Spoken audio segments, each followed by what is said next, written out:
Let's look at what Harden actually was facing. That lineup, also mentioned on the broadcast, was the most effective 5 in the NBA this year.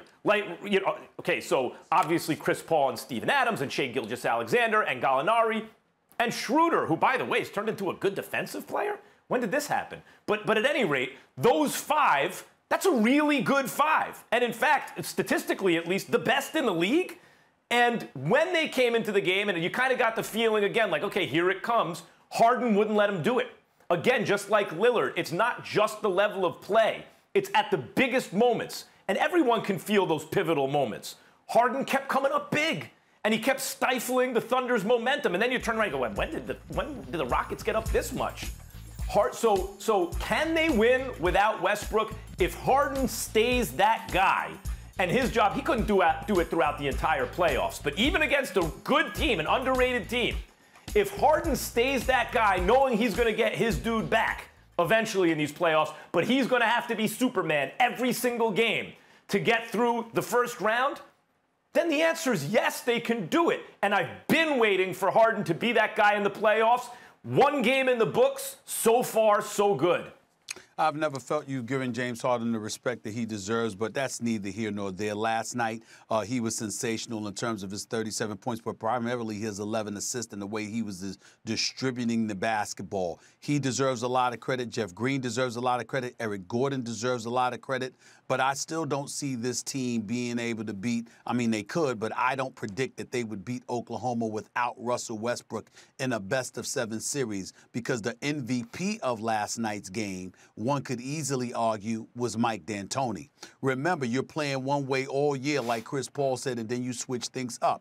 They went to a zone defense, and Oklahoma City, it really stymied them. Because as Chris Paul articulated, you're preparing because you've watched the team play all year and you've seen them play one way, and then suddenly they throw something completely different at you all of a sudden out of the blue. Once the playoffs begin, we've got to make adjustments. What happened? Shai Gilgeous-Alexander, Dennis Schrader, basically no-shows on the offensive end of the floor. They combined for 15 points, but they didn't do much offensively.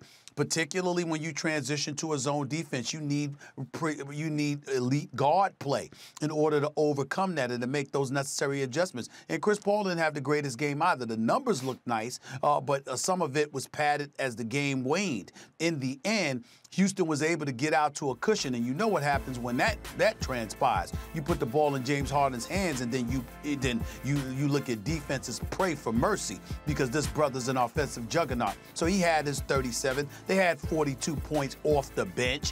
When you look at that, combined with the fact that that zone defense really, really rattled them, you got to give credit where credit is due to D'Antoni, to Elston Turner, and those boys, because obviously they know what the hell they're doing. We just expected it usually on the offensive end, but they really threw a monkey wrench in Oklahoma City's game plan defensively by throwing that zone. So I'd give him and Elston Turner the game ball for that, for coming up with that strategy, because I think that's what threw Oklahoma City off more than anything else. But again, if they win another game without Russell Westbrook, guess what, Max? I wouldn't even play Russell Westbrook. Let him rest that quad, because you'll need him as the playoffs wane. Make no mistake about that. Look, I don't know why you say I don't give Harden enough respect.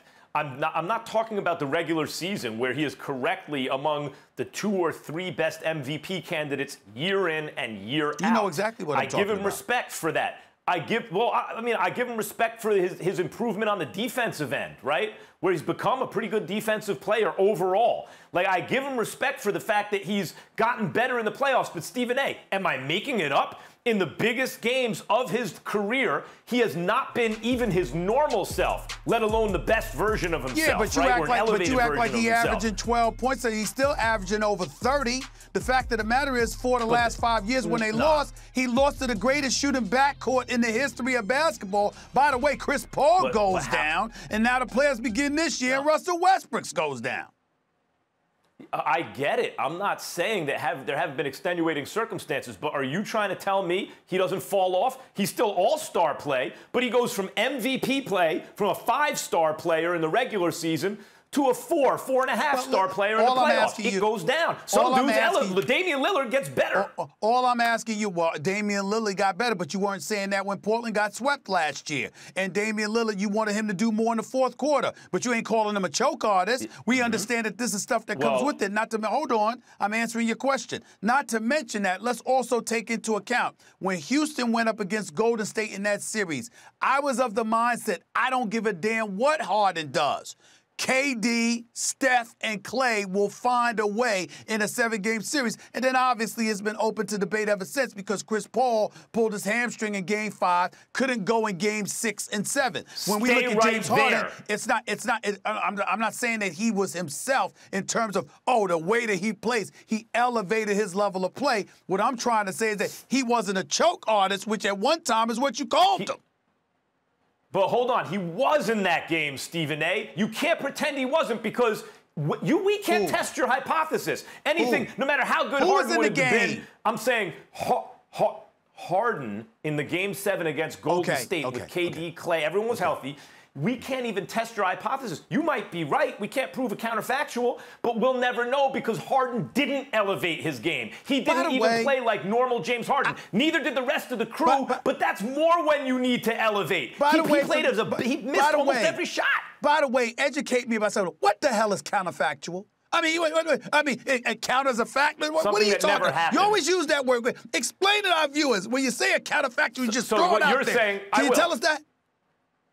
I will. You're saying, hey, even if Harden had done this, then that would have happened. And I'm saying, but he didn't do this. You can't prove that. You might be right. Maybe if Harden would have gone unconscious, just crazy. Well, I got that from you. You do that all the time. The Warriors would have elevated past that. We'll never know because Harden was a lesser version of himself. My point is not to kill him over it. My point is there are too many moments like that in his career.